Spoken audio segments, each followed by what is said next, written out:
Okay, hi guys, welcome back to our podcast. We've been away for a while, and we are starting things up a little different. We are actually doing something we've been sitting on for quite a bit of time.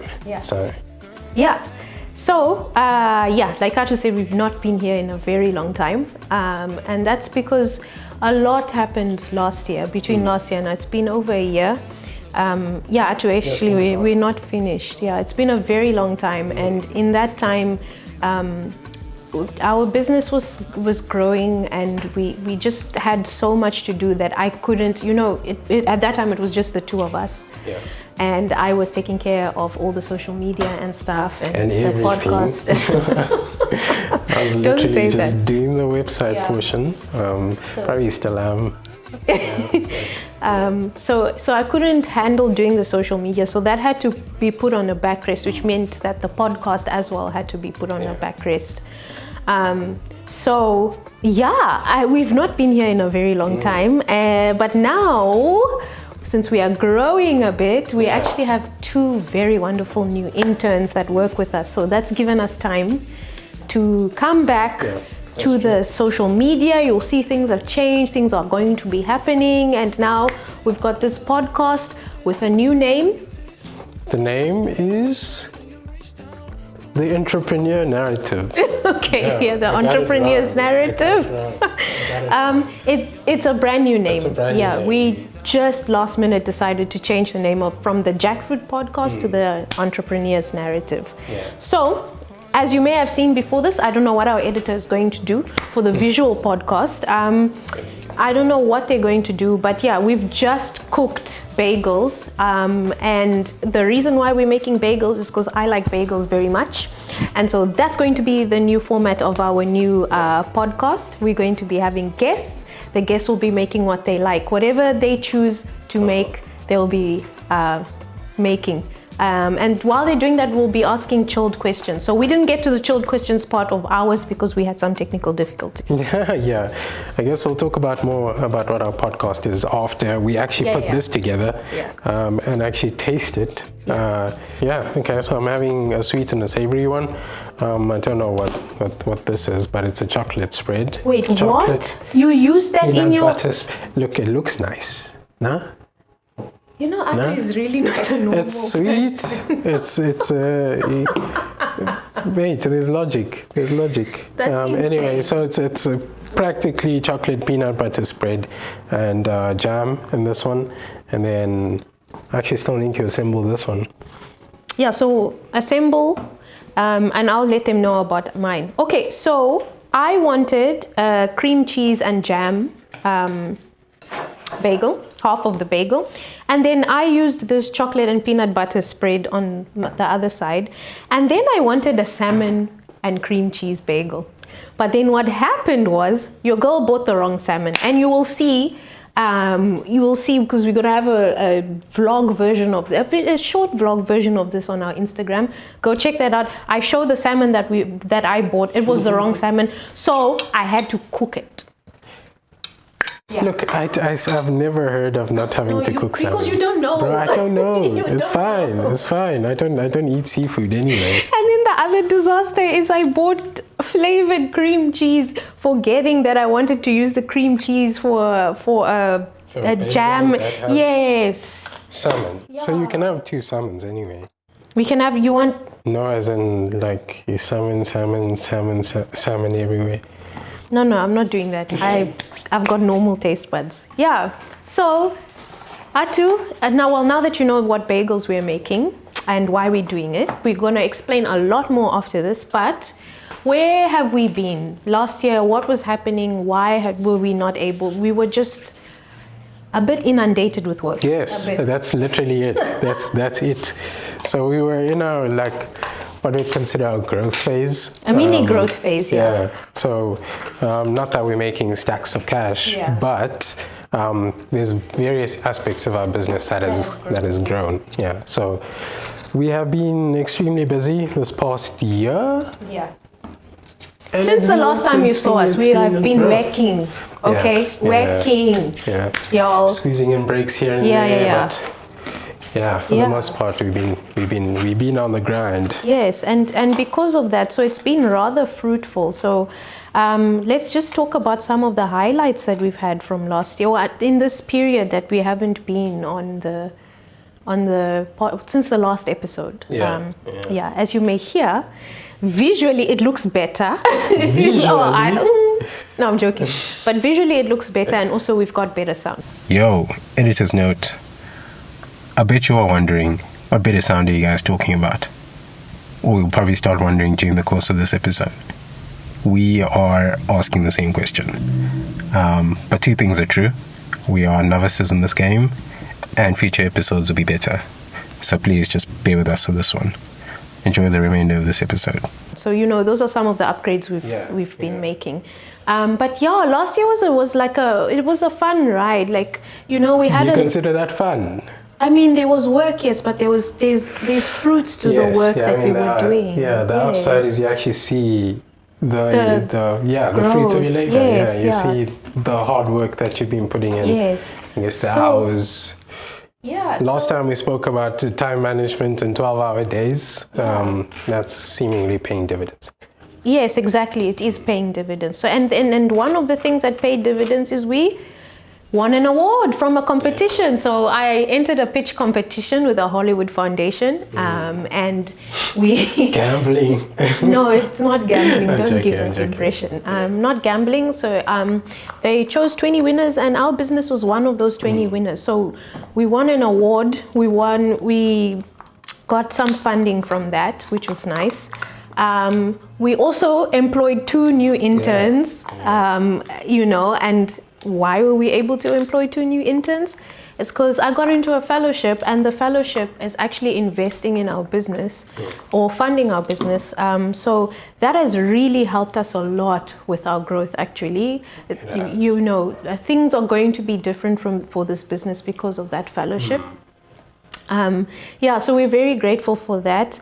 We also started working with clients outside of South Africa. We started working with clients from abroad, which was really nice because it's like not saying that clients in South Africa are not good, but it's like a nice recognition to work with clients outside of the country. So a lot has been happening. We'll put some clips of when I'm talking about the award that we won and the pitch competition. What did we do to celebrate that, actually? Why are you thinking about celebration? Anyway, so you'll see. That was it's been good times. It's been good times. Yeah, we tried. It's been an eventful year. We'll say that. It's nice to not have stagnation. Not have. Yeah, we've seen some growth. Because you all know where we came from. If you watched our very first episode, we came from just one client. In the whole year. So now to have people invest in the business, to win competitions or be one of the winners of competitions, to have clients, international clients.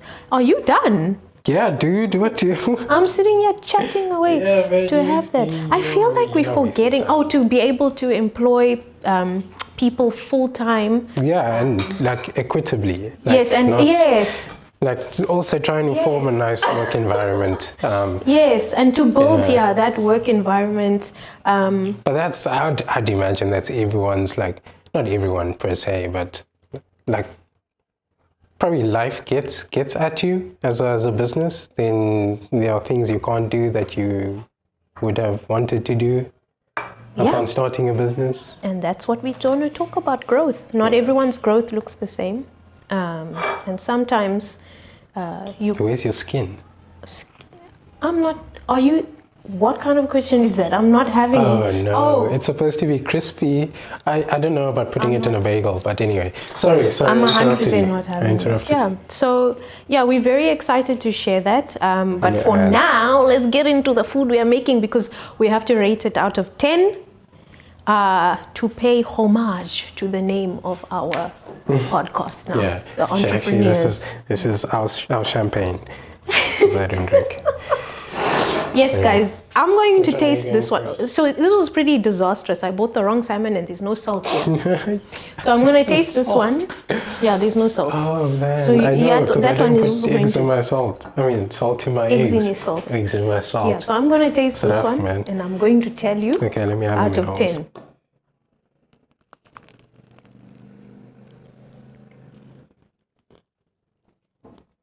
I mean, it's bread with spread, you know. Not much to this one. Do you know what? It's not bad, eh?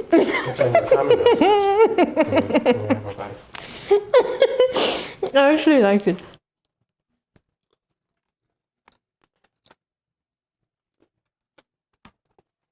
Yeah. I like it. That's right. No, give it a 6.5 to 7. I'll give this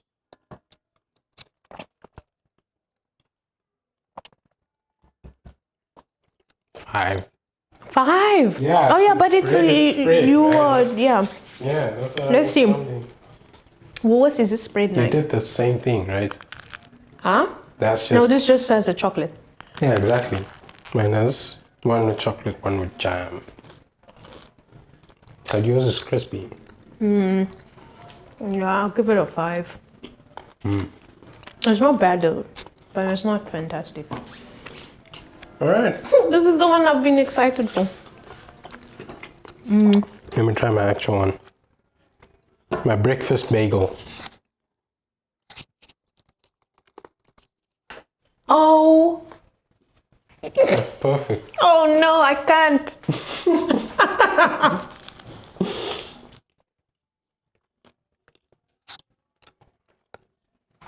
You know what? It's actually so good. Without salt even. That's what I'm surprised by. That's 5. This is pretty good. I'll upgrade it to a 7. And then I'll give this. Can't be more than a 5. No, it's not bad. I'll give this one a 6. And that's because I bought salmon and herb flavored. Oh. Yeah. Okay. No, so that's why. Otherwise, this would have been fantastic. Yeah. Okay. We're gonna finish this up and then we're gonna move on to the actual podcast. So see you guys there.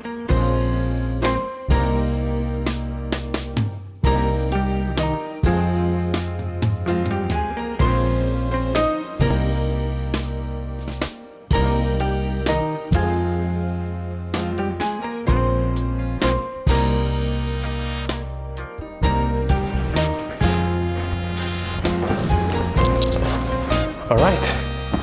Okay, now we're here. You can kick things off. Yeah, okay. So, as we said, this podcast will be discussing growth. We'll be talking about what growth looks like for different businesses. We want to reflect on our growth as JCKFRUT. We want to reflect on that journey, and we want to, just think about what it's meant for us. And what that's looked like for us. So as we said, like a lot has happened in the last year or the time since we've been in the last podcast. So I just, even before we start chatting about growth and other things, I wanted to know, like from your perspective, what does growth look like for JCKFRUT, or what did it look like, or what do you consider? What's significant to you in terms of? Yeah, because let's say we've grown, or we consider like the amount of time that we've spent just actually grinding as part of our growth journey. But like I think I wouldn't say the most significant marker of growth is the fact that this is actually a business. We see it actually being a business, and we see. Yeah, we don't necessarily see ourselves failing in the 5-year mark, which is, I think, a significant marker of growth. The fact that we can sustainably increase our reach in terms of clients, in terms of finances as well. I'd consider those markers of growth. I think another marker of growth is the amount of things we've participated in the last year. While I'm thinking, on your end, what would you consider?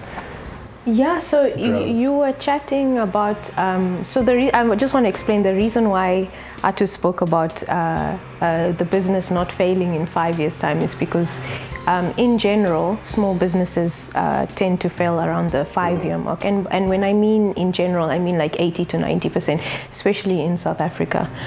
So that's why you said that, and that's why that was a mark of growth for you.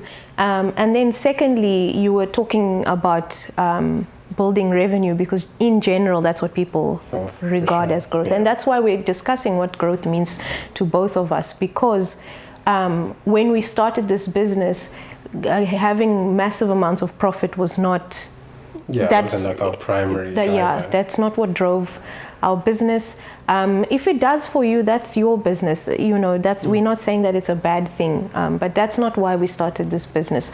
So when I think about growth, I think about the fact that we have 2 interns now that we're employing full time, and we're employing them in a manner that we are proud of. Whether it's their working conditions, remuneration, all of that, we're employing them in a manner that we're proud of. So I think our ability to be able to do that, for me, marks growth in the business. I also think that when I reflect on growth as the types of clients that we're dealing with, that's true. I think being able to go from having no knowledge of what we were doing, and when we started we had no clue about the industry, to the point now that big businesses are trusting us with the ability to do build websites for them, marketing strategies, that kind of stuff. We actually went from a place of, you know what, we just need volume. We need volume, we need as many clients as possible, without actually like ironing out the exact clients that we want to target.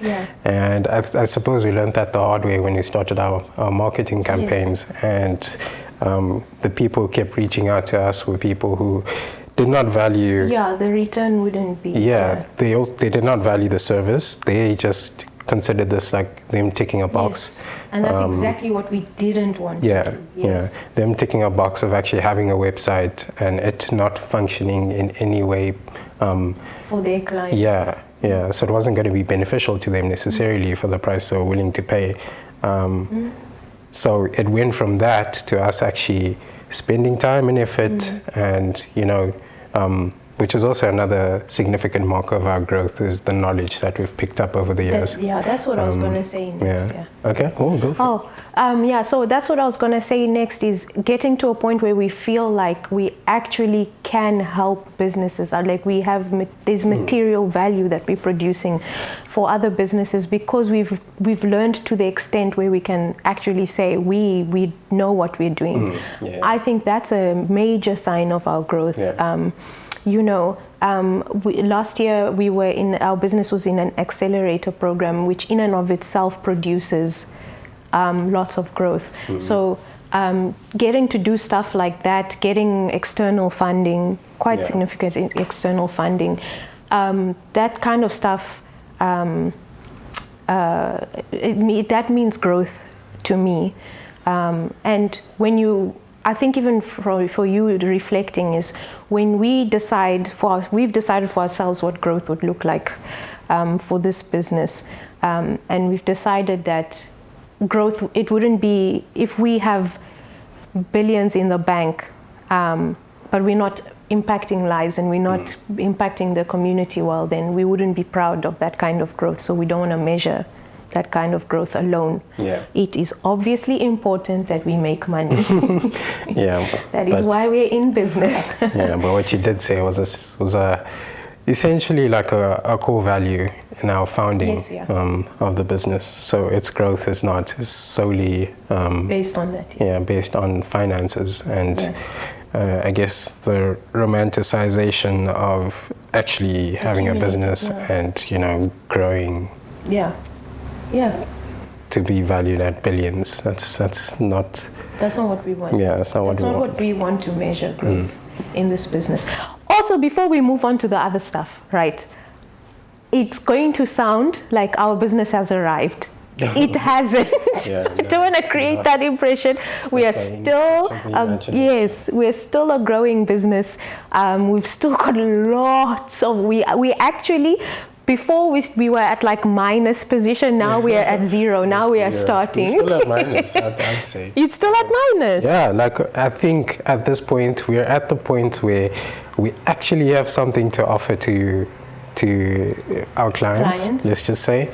And this is our 0 point. Our value add to them, significant. Yeah. Our knowledge, significant. Yeah. The way we carry things out. Yeah. Client process. All of that. I'd say we're at minus now, and then I don't think we're at minus. I think we do things better than other businesses. That's why we're growing. See, now that's subjective. But like I think we do. I think we've had interactions with other service providers. Yes, exactly. Thank you. The benchmark to say at least we feel like, or our feedback has been. I think you're being humble. I think a 0 is a worthy.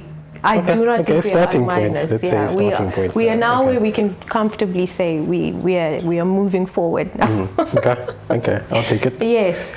So the reason why we started with what growth means to both of us is because we actually want to talk about the fact that growth means different things to different businesses at different stages of their business and for different reasons. Yeah.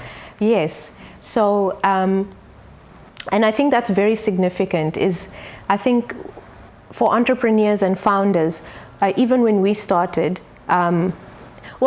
maybe not when we started, but in general, the benchmark is always, I need the most amount of people to use my product or service, and I need to make as much money as possible, and that needs to be like tomorrow, right? I've quit my job.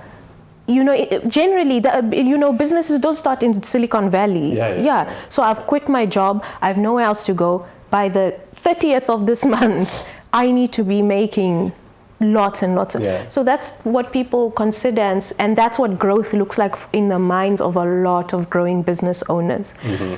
So I think it's worthwhile I do not like saying the words unpack or the word unpack, so I'm not going to say that.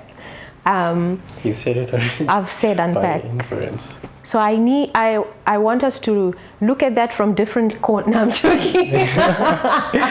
Let's go in a loop and say the same thing. Same thing. So let's discuss, that growth looks different for different businesses and for different reasons. Like we've said before, tech companies mangle and mix the definition and the meaning of growth. Yes, they do. Most of them do. It really, yes. Yeah. So that growth, the definition of growth favors them, and they generally pick whatever metric they need to pick so that their VC investments can continue pumping into their system. Look, it's a reasonable KPI for most companies. Which one? We haven't even said what the... Yeah, but like we talk about tech companies. If we talk about volume, obviously a reasonable... users, yes. Yeah, it's obviously a very significant KPI for them to gauge and some success. of them are also making... The business model dictates whether it is somewhat deceptive, all the financials, yes. Yeah, I mean, obviously it needs to translate, otherwise why are you using that as a KPI? Yes, but then again, now we've just said you can define growth, so who are we to tell them they're not growing? Because, look, there's a specific company I have a pet peeve with. Like, I absolutely do not like this company. Name drop. Uber. Okay. Let's talk about Uber. Making some years they make $10 billion losses. 1 year. A dream will be a business will be dreaming to even get to the revenue of 10 billion. Yeah. They lose that amount of money in 1 year, right? Yet they're still looked at as a growing business. A business that's growing, as innovating and blah, blah, blah, blah, blah, right? I don't know if you're losing 10 billion a year, if you are allowed to define yourself as number one, a business that's functioning and working, and number two, that's growing. But we're going to use Uber to discuss the fact that that businesses grow in different ways. I can't take growth away from them also, because you need to make billions to lose billions. I don't know. Let's say that. For so long as well. They are playing the long game. That's a given. Well, you think that? Yeah, I 100% think they're trying to monopolize or get the biggest market share in the industry that they're in, ride sharing. Yeah, I don't. And then they can dictate what the prices are and start making a profit from there. And that's why I'm saying I don't think that day is ever coming for them. Unless it's also like a massive pump and dump scheme for all the investors. Yeah, I think when you say pump and dump, I think what you mean is they're just using the business to trade money. Yes, Uber is surviving because of other people's money. Yeah. That's literally what's keeping that business open. It's not their business model because they have too many competitors. If they disappear, Lyft will just take over, or Bolt, or what is it? There's Yango in Ghana. There's InDriver now also. Yeah, they have so many. Didi Shuxing in China. There's so many competitors, but there's not a discussion about Uber. And actually what we were trying to say is growth means different things for different businesses. And to the extent, actually, that growth could even be a negative thing for a business. But yeah, let's focus on when we say it means different things for different businesses, what are we saying when we say that?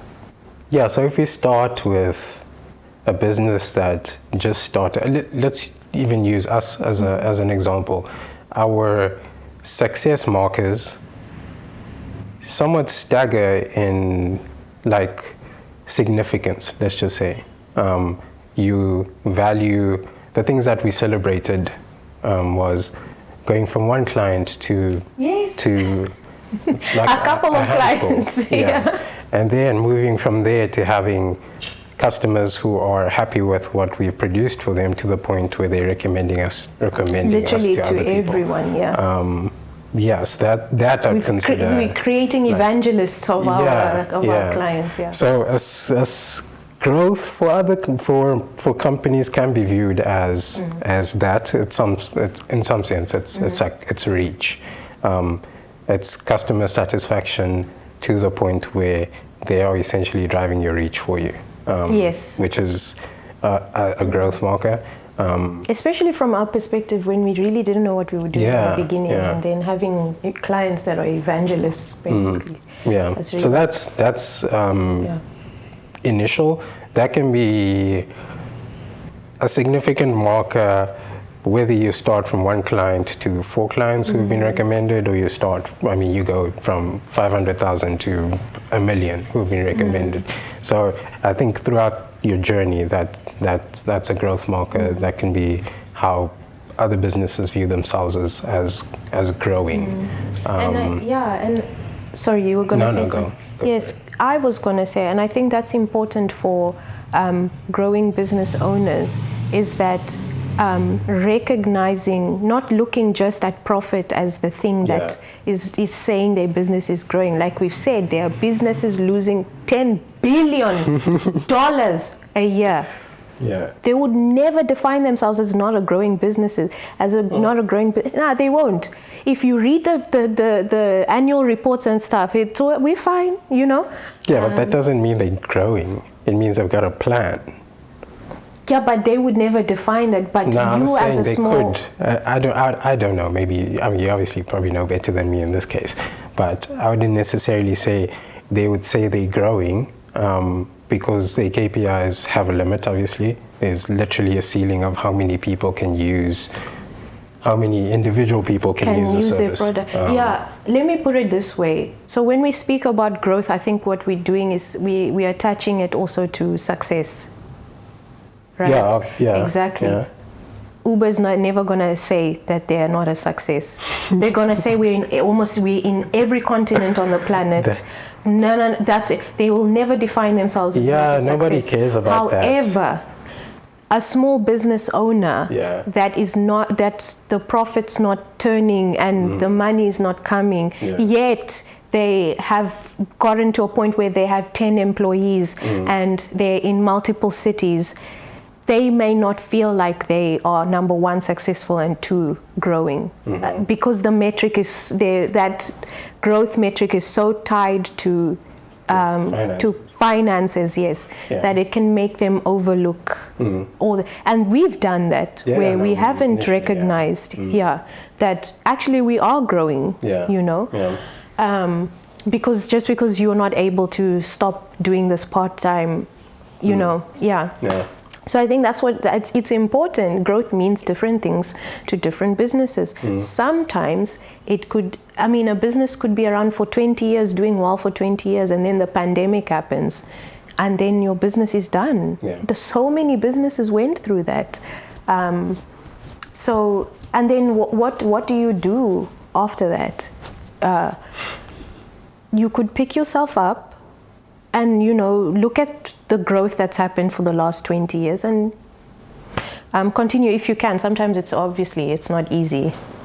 Sometimes if your business shuts down, your business shuts down. That's actually what I was going to say. Any business in South Africa that could ever lose $10 billion a year would be in sequestration. They are a global company. They're not South Africa. They've made themselves ubiquitous. You can't get rid of them. But I think based on us reflecting, I think what I want to come out of this is to realize that growth we really can mean something unique to Jackfruit. And as long as we're not doing silly things that's leading the business to die, or if we're not innovating anymore, if we're not striving to be better than our competition, if we're not striving to add value to our clients and our customers, and if we're not striving to go above and beyond, and that affects our business and it starts regressing, then by all means we are not growing and we need to it needs to stop. But if we're doing those 4 things and perhaps, you know, like Amazon, we have like deferred profits or Do we have different plan for that? No, we're not. We started with that method, but we're not doing that anymore. It's not sustainable for a growing business. We have like deferred profits so that in year 20, now we're making the big bucks. But that's Uber's strategy. But let's put that aside. That's Uber's strategy. Let's put that aside. I don't think it's... Let's put that We're aside. not going to chat about Uber because we have very differing opinions about that business. I don't think it's a lucrative business model. I don't think it is either. So then I just think they have a plan. Whether that plan is a success or not, it defines whether they're a successful company or not. But that's every single company out there. If they try a strategy and it doesn't work out, then it doesn't work out. If it does, then you have an Amazon. And I don't think we have an Amazon in Uber. Yeah, but maybe anyways. Not. Yeah. Anyways. Okay. Yeah. I even forgot what I was saying. We were chatting about having to define growth for yourself. As long as you get the fundamentals right, don't let the fact that you're not rolling in money make you think that your business is not growing, because the opposite of that is you could be rolling in money, you could be growing really fast, you could have a perfect product coming out at the perfect time and the niche is there and everything is just, the stars are aligned, and your demand destroys your business. Destroys your business because you grow too fast. Yes. So I mean, I do have an example of that for a company that our paths crossed. Our paths crossed. Let me just say that. I'll be a bit vague. They essentially were employing straight out graduates, straight from university, to do something that required some degree of expertise. And the owner, the CEO at the time, did that because he obviously didn't have stacks of cash to be paying people's salaries. So he tried to keep those costs down. Which is something growing businesses do. Yeah. It's very normal.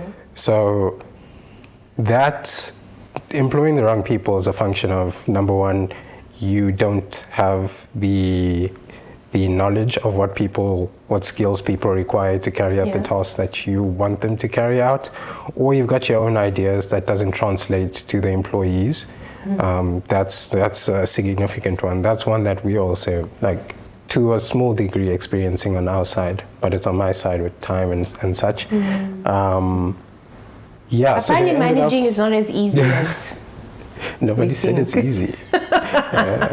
Anyway, so this company essentially grew too fast to the point where they had to restructure the entire business because it almost collapsed, because clients were incredibly unhappy with the product that they were receiving, because people were not skilled enough, and they were hasty to grow.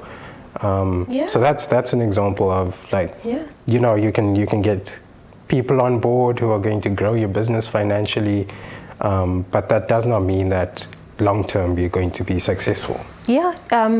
Sometimes too much growth can lead to your business not growing. Actually, it's shutting down completely. And I'm sure there's lots of founders who can speak about this and say, we grew too fast and we couldn't manage it, and we didn't have the staff, the expertise. The growth demanded more money. We didn't have that more money, even though we were making that money. Which is also a very good point, because we also experienced that on a personal level, where we'd reflect and we'd be like, if we got this a couple of months ago, we weren't going to be ready. And we weren't going to produce a product that we are doing today, a couple of months ago. I think, some of the clients we have now, no chance would get them in the beginning. We would want those clients that time, no chance would get them, not how little we knew. But even if we did get them, I think it would still be a problem. No, that's what I'm saying. We wouldn't even get them, but if we did if we did get them, it wouldn't, it would be terrible. It would be disastrous. So I kind of appreciate the fact, we speak about this all the time, where someone would ask us like, oh, how's business? And we'd be like, it's going, because our growth is slow. That's why we're making this episode, but don't think we've arrived. Our growth is slow, very much on the slower side. And we have enjoyed that, because that's sort of given us time to actually learn the things that we needed to learn, do background work that we weren't going to have the time to do, the capacity to do, if we had grown, if we had started onboarding 10 clients in a month or 20 or whatever, we definitely wouldn't have had all the back-end stuff, all the contracts, all the stuff that people generally put aside. Our excellent client experience. I've got to mention that, because we work at that, and we continue to work at that. We wouldn't know what it takes to produce better services than our competitors, things like that. So yes, I think as a growing founder, entrepreneur, I think considering the fact that, and sometimes it's not easy, but we have told you, try not to quit your job and just go straight into running your company. I mean, we've said it. Each unto their own. Each unto their own, because you could be 10 times better business people than us. That we accept that. But we say, in general, we've said, try not to do that. Having said that, when you're in that position and it takes you 5 years to get to where you thought you would get to in a year, just being appreciative of that and still counting that as growth and counting that as a success, because the opposite could actually destroy you as a person and definitely your business. It's very possible if you don't have things in place, and you don't know what you're doing,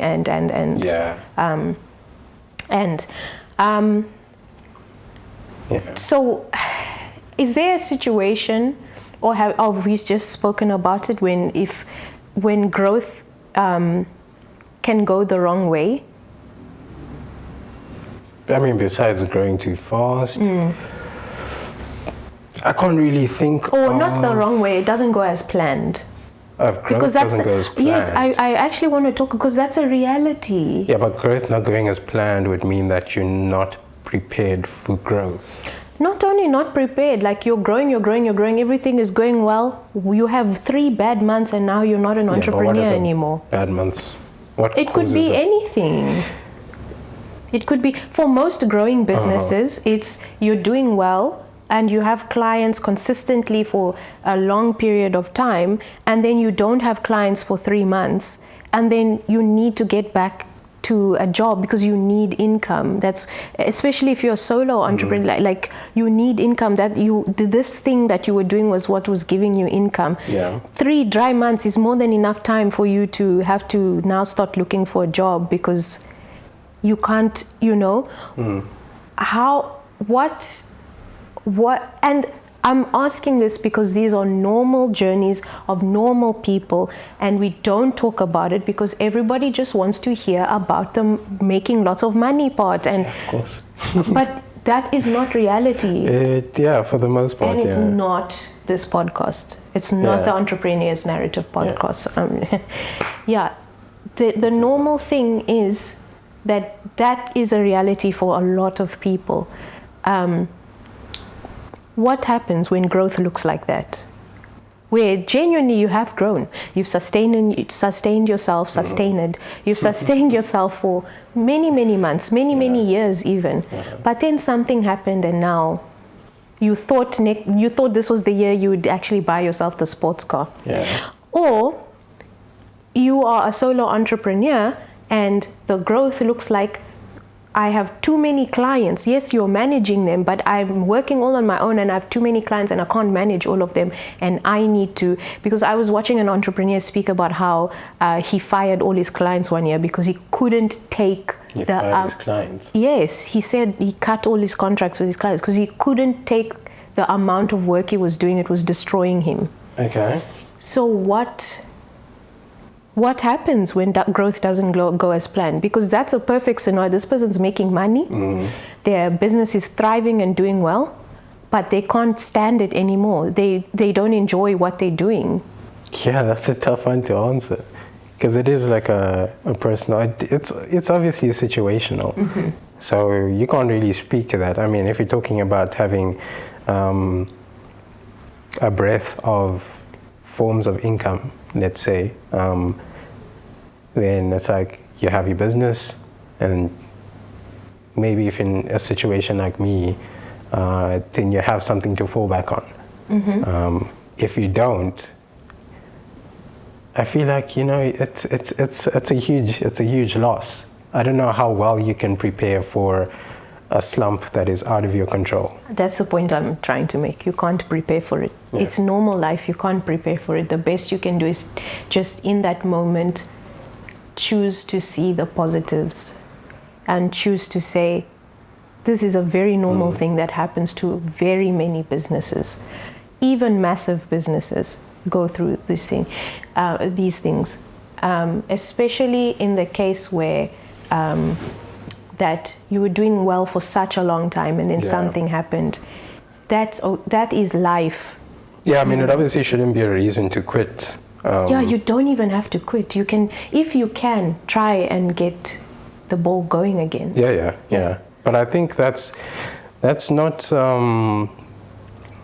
that's part of a business owner's or an entrepreneur's journey, is the amount of grit that they need to have to actually pursue what they're doing and do it through the tough times as well. It should be, I think for the most part, it is inherent in entrepreneurs, them knowing inherent. Hell no. I think it is. Absolutely. I think the requirement for it is inherent. I'm not saying that everybody has resilience and grit. That wasn't built into. I had to learn. I have to be honest. No, you learn it as you go. But I'm saying, how many times have I broken down? Yeah, a lot of times. 700 times, exactly. Yeah. I had to learn. I deal with it 700 times. But it's all right. But I'm saying it's inherent because it's forced upon you. So whether you're breaking down 700 times, yeah. So you have to learn. Do you know what I mean? Like, I don't think resilience is built obviously in. I'm not saying you have it in inherently. I'm saying it's required. It's part of in the journey. If you know what I mean. No, you are required 100%. to be tenacious. You're required to have resilience. So you need to get through the difficult times. the difficult times. Knowing why you started the journey to begin with, because it is for the most part, I think it always is a leap of faith, unless you have like this sure thing product where you found a hole in the market, you already have your client set. That exists for businesses like Uber. No, it doesn't. No, I can think of a handful of even like a personal one.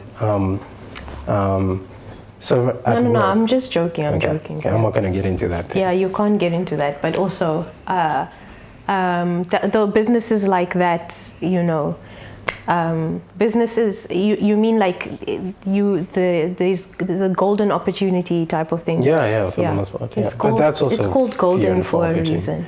The reason why I asked that question, because we now just only spoke about the one side of growth not going as planned, where something happens and then you have to start over. Yeah. The reason why I'm asking is, how would you look at that? Would it be fair to look at it as the business is not growing anymore, or it's just a roadblock? I mean, if the business is not growing, the business is not growing. Yeah, if it has to shut down, it has to shut down. Not even if it's at the point where it has to shut down. If you're in your slump period, you're not growing. That's. But in general, just like the journey of a business, just in general, think about this thing like a life. Just because something is happening now, doesn't mean that you can't overcome it. Or doesn't mean that you can't try to overcome it. That's not what you're talking about, though. That is what I'm trying to talk about, because I want people to view growth differently, to view businesses in the long term and not a destination of lots of money. Yeah. So that is what I'm talking about. Yeah, but you can't talk about growth in your slump. That doesn't exist unless you have other markers of growth. And another marker of growth could be similar to our start of our journey, where there's a reason why you're in a slump. Therefore, you need to up your knowledge, essentially, to position yourself to get out of that slump. Yes, just solve the problem that's causing the slump. Yes, but that doesn't. When you look at it in the long run, when you have a vision for your business, when you get to that point, how you look at it or how you think about it is what's going to get your business out of that or to the next level. It's just a slump. We need to work hard to get out of it, but we will get out of it. That's what I'm trying to think about. Like, yes, maybe the slump is looking like we're having issues with recruiting the right employees. How do we solve that? As long as you get the pillar of we're serving our customers, we're trying our best to innovate and be better than everyone else. You know, I can't remember what I mentioned previously. If that stuff is still at your forefront and you're in a slump, I don't think it's fair to look at your business and say, we are not growing. I think we can say we at a paused state and we will get past this. But that's an optimist viewpoint. Yes, which you need to be. You need exactly. Yeah, you need to get there. But I think intrinsically. No, go ahead. I was gonna bring my pessimism to this. I'm not gonna do that. We don't want that. The other side realism, rather, not pessimism. The other side we were chatting is. I asked you what happens when you're growing and things are going really, really well, but you hate it here. You actually can't stand running your business anymore because it's not giving you a break. Yeah. The money is coming in, you're getting more clients, but you hate even, like when you think about doing the work, you just can't get your brain to even want to do that. That's growth not going as planned also. That's true. So what do? And my recommendation is, why are you doing what you're doing? You go back to why you started your business and what you wanted to achieve. When you're at that point, clearly it's not because of the money. Yeah, because if money was your initial marker, you're done for. Sorry. Like if you're getting money and you're hating what you're doing. Yes, exactly. And money was your most significant marker. Sorry. Yeah, you're finished. Exactly. That's what I'm saying. Like clearly, so you didn't start this thing because of money. If now, because the money is there and you are depressed, you're tired, you don't want to do this anymore, you have no passion for what you're doing.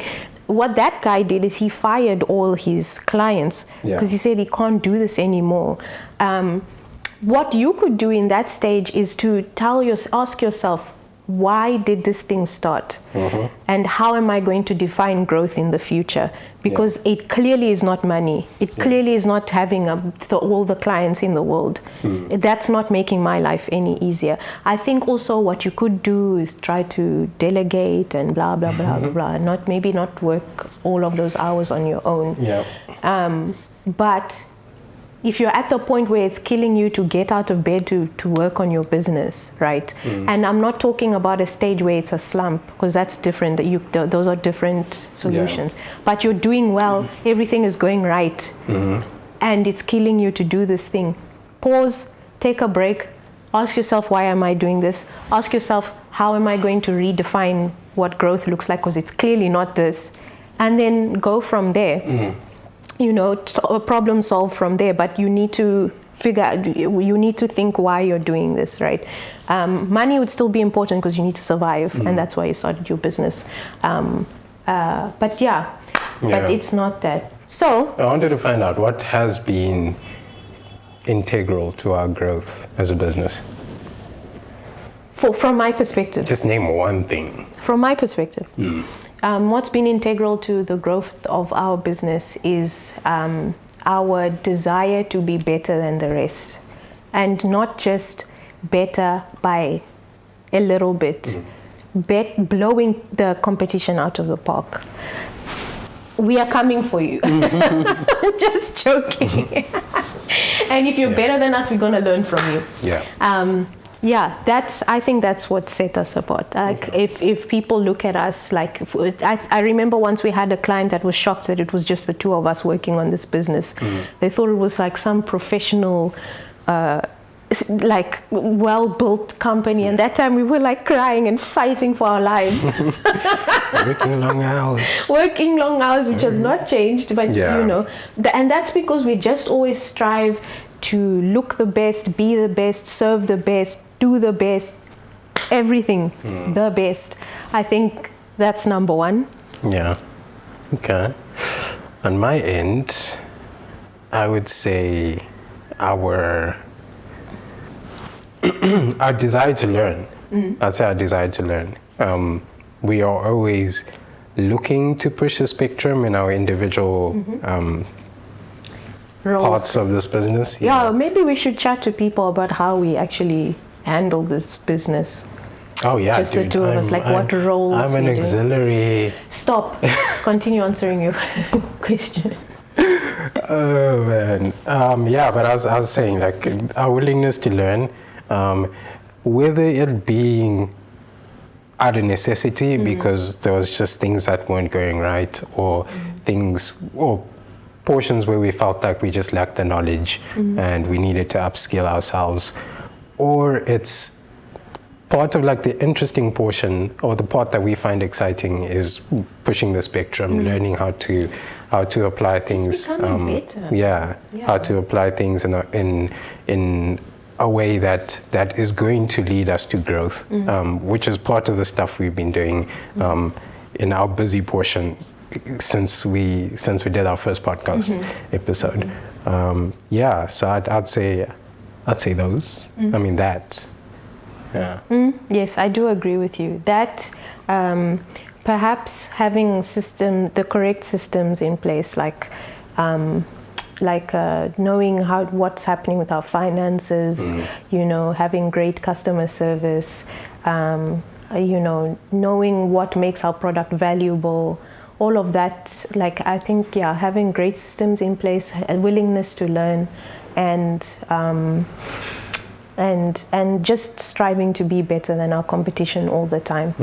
That's really helped our growth. I think that could help any business, but I always say founders need to look at your business, decide what is best for your business and what you are doing, and work on that. We could say that's helped our business, but it may not be the case for you. It may be I can't think now of what could be different but yes, look at it, interrogate your business like this is like a human being, or like a living thing that you can reason with, and I guess at the end of the day, all we're trying to do is to get you to think of your growth outside of just finances. Yes, of course. That's number one. Yeah. What other aspects of your business or your own personal journey in your business would you consider growth? Yes. And that's it. Yes. Yeah. Yes. Yeah. That's all we wanted to do, because we know that this entrepreneurship journey can be lonely and you can get in your head, and we also recognize that the narrative is always money. They always, like every time they say my business sells this many millions in, that's always what people speak about, and that's always what they mark growth. So we want to move away from that. We also don't like defining things in terms of profit. I don't think that's a healthy way that this world works.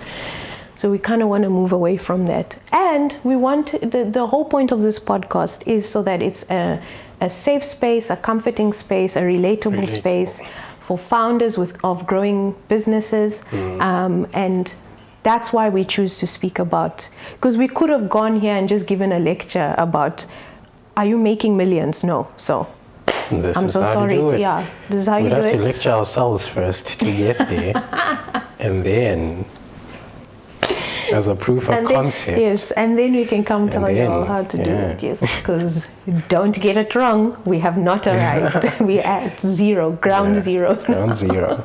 But we definitely want to share relatable stories with other businesses, because we might even be in the same position as other small businesses. So in the same way we can relate to other businesses, everybody else can. Yeah.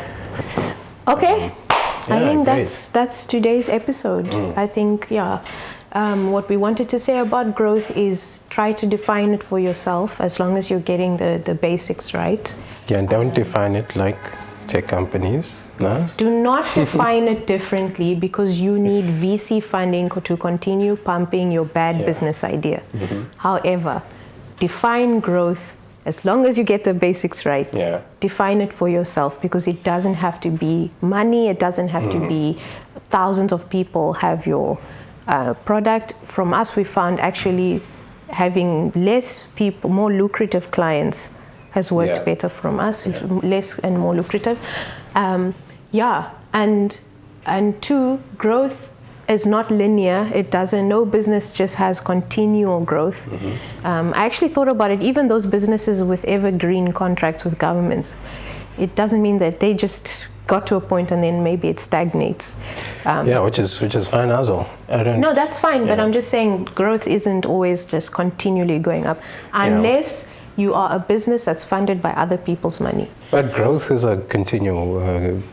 What's the English term for that?